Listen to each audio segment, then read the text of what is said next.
नमस्कार भक्तजनों, कैसे हैं आप सब। आप सभी पर माता रानी की कृपा बनी रहे।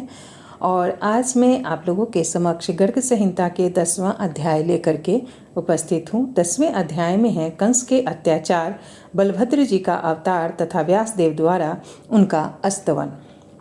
तो चलिए, आपका मेरे चैनल में धर्म संचय में फिर से एक बार बहुत बहुत स्वागत है और सुनते हैं 10वां अध्याय।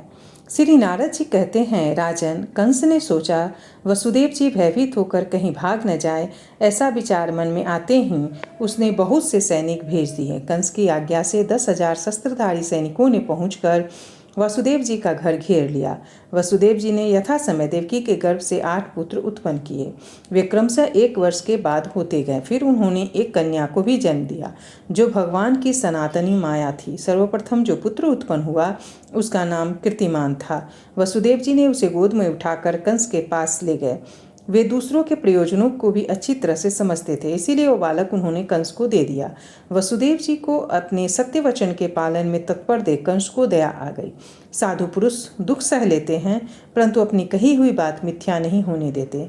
सच्चाई देखकर किसके मन में क्षमा का भाव उदित नहीं होता।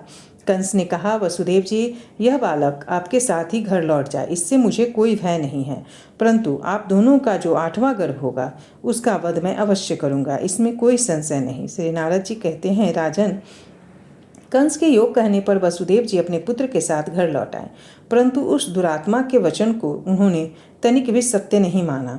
उस समय आकाश से उतरकर मैं वहां गया। उग्रसेन कुमार कंस ने मुझे मस्तक झुकाकर मेरा स्वागत सत्कार किया और मुझसे देवताओं का अभिप्राय पूछा। उस समय मैंने उसे जो उत्तर दिया वह मुझसे सुनो। मैंने कहा, नंद आदि गोप वसु के अवतार हैं और वृषभानु आदि देवताओं के। नरेश्वर कंस इस वज्रभूमि में जो गोपियां हैं उनके रूप में वेदों की ऋचाएं आदि यहाँ निवास करती हैं। मथुरा में वसुदेव आदि जो वृष्णिवंशी हैं वे सब के सब मूलतः देवता ही हैं। देवकी आदि संपूर्ण स्त्रियां भी निश्चय ही देवांगनाएं हैं। 7 बार गिन लेने पर सभी अंक 8 ही हो जाते हैं। तुम्हारी घातक की संख्या से गिना जाए तो यह प्रथम बालक भी 8वां हो सकता है, क्योंकि देवताओं की वाम तो गति है। नारद जी कहते हैं, मिथिलेश्वर, उससे यूं कहकर जब मैं चला आया तब देवताओं द्वारा किए गए दैत्यवध के लिए उद्योग पर कंस को बड़ा क्रोध हुआ। उसने उसी क्षण यादवों को मार डालने का विचार किया। उसने वसुदेव और देवकी को मजबूत बेड़ियों से बांधकर कैद कर लिया और देवकी के उस प्रथम गर्भजनित शिशु को शिला पृष्ठ पर रखकर पीस डाला। उसे अपने पूर्व जन्म की घटनाओं का स्मरण था, अतः भगवान विष्णु के भय से तथा अपने दुष्ट स्वभाव के कारण भी उसने इस भूतल पर प्रकट हुए देवकी के प्रत्येक बालकों को जन्म लेते ही मार डाला। ऐसा करने में उसे तनिक भी हिचक नहीं हुई। यह सब देखकर यदुकुल नरेश राजा उग्रसेन उस समय कुपित हो उठे। उन्हें वसुदेव जी की सहायता की और कंस को अत्याचार करने से रोका। कंस के दुष्ट अभिप्राय को प्रत्यक्ष देख महान यादव वीर उसके विरुद्ध खड़े हुए।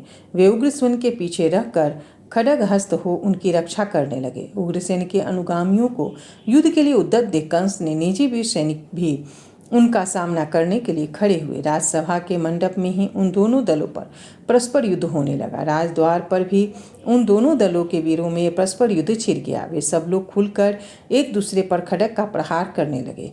इस संघर्ष में 10,000 मनुष्य खेत रहे। तदंतर कंस ने गदा हाथ में लेकर पिता को सेना की कुचलना आरंभ कर दिया। उसकी गदा से छू जाने से ही कितने लोगों के मस्तक फट गए, कितनों के पांव कट गए, नख विदीर्ण हो गए, बाँह कट गई और उनकी आशा पर फिर पानी फिर गया। कोई औंधे मुंह और कोई उतान होकर अस्त्र शस्त्र लिए क्षण भर में धराशायी हो गए। बहुत से वीर खून उगलते हुए मूर्छित हो काल के गाल में चले गए। वह इतना रक्त प्रवाहित हुआ कि सारा सभा मंडप रंग गया। राजराजेश्वर, इस प्रकार दुष्ट एवं मदमत कंस ने कुपित हो उद्भट शत्रुओं को धराशायी करके अपने पिता को कैद कर लिया। उन्हें राज सिंहासन से उतारकर उस दुष्ट ने पासों से बांधा और उनके मित्रों के साथ उन्हें भी कारागार में बंद कर दिया। मधु और सूरसेन की सारी संपत्तियों पर अधिकार करके कंस स्वयं सिंहासन पर जा बैठा और राज्य शासन करने लगा। समस्त पीड़ित यादव संबंधी घर पर जाने के बहाने तुरंत चारों दिशाओं में विभिन्न देशों के भीतर जाकर रहने लगे और उचित अवसर की प्रतीक्षा करने लगे। देवकी का 7वां गर्भ उनके लिए हर्ष और शोक दोनों की वृद्धि करने वाला हुआ।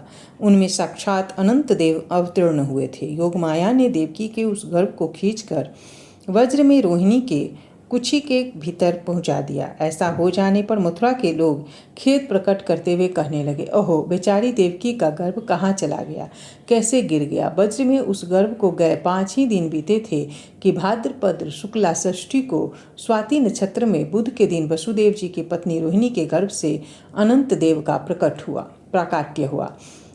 उच्च स्थान में स्थित 5 ग्रहों से घिरे हुए तुला लग्न में दोपहर के समय बालक का जन्म हुआ। उस जन्म वेला में जब देवता फूल बरसा रहे थे और बादल बारी बिंदु बिखेर रहे थे, प्रकट हुए अनंत देव से ने अपनी अंग कांति से नंद भवन को उद्भासित कर दिया। नंदराय जी ने भी इस शिशु का जात कर्म संस्कार करके ब्राह्मणों को 10 लाख गौएं दान दी। गोपों को बुलाकर उत्तम ज्ञान गान विद्या में निपुण गायकों को संगीत के साथ महान मंगलमय उत्सव का आयोजन किया।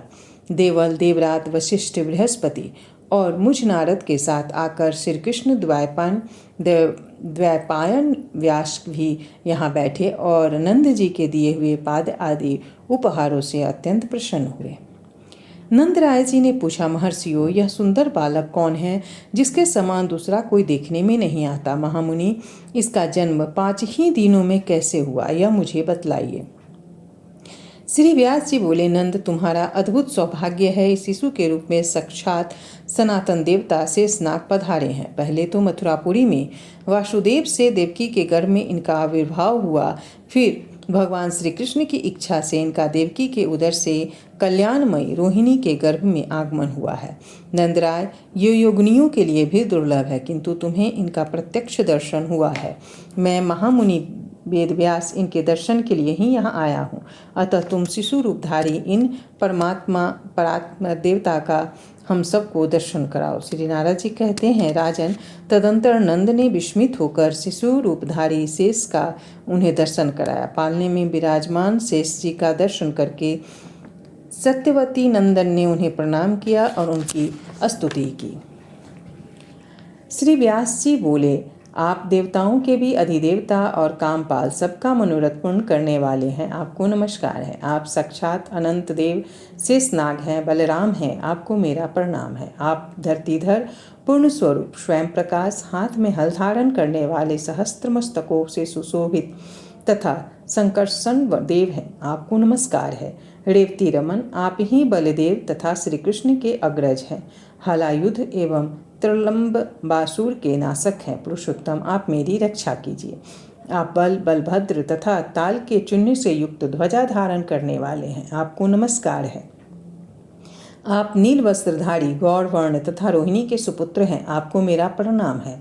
आप ही धेनुक, मुष्टिक, कुंभांड, रुक्मणी, कुंभकर्ण, कूट तथा वल्लवल के शत्रु हैं। कालिंदी की धारा को मोड़ने वाले और हस्तिनापुर के गंगा जी की आकर्षित करने वाले आप ही हैं। आप द्विविध के विनाशक, यादवों के स्वामी तथा वज्रमंडल के मंडल हैं। आप कंस के भाइयों का वध करने वाले तथा तीर्थ यात्रा करने वाले प्रभु हैं। दुर्योधन के गुरु भी साक्षात आप ही हैं। प्रभु, जगत की रक्षा कीजिए। अपनी महिमा से सभी च्युत न होने वाले परात्पर देवता साक्षात अनंत, आपकी जय हो, जय हो। आपका सुयश समस्त दिगंत में व्याप्त है। आप सुरेंद्र, मुनीन्द्र तथा फणींद्रों में सर्वश्रेष्ठ है। मूषलधारी, हलधर तथा बलवान है। आपको नमस्कार है। जो इस जगत में सदा ही इस स्तवन का पाठ करेगा, वह श्री हरि के परम पद को प्राप्त होगा। संसार में उसे शत्रुओं का संहार करने वाला संपूर्ण बल प्राप्त होगा। उसकी सदा जय होगी और वह प्रचुर धन का स्वामी होगा। श्री नारद जी कहते हैं, राजन, पराशर नंदन, विशाल बुद्धि, बादरायण मुनि, सत्यवती कुमार, श्री कृष्ण द्वैपायन वेदव्यास उन मुनियों के साथ बलराम जी को 100 बार प्रणाम और परिक्रमा करके सरस्वती नदी के तट पर चले गए।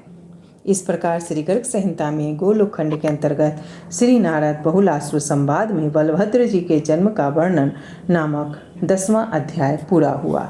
धन्यवाद दोस्तों। अगर वीडियो पसंद आए तो वीडियो को ज़्यादा से ज़्यादा लाइक करें, शेयर करें और चैनल को सब्सक्राइब करना बिल्कुल न भूलें। धन्यवाद। नमस्कार भक्त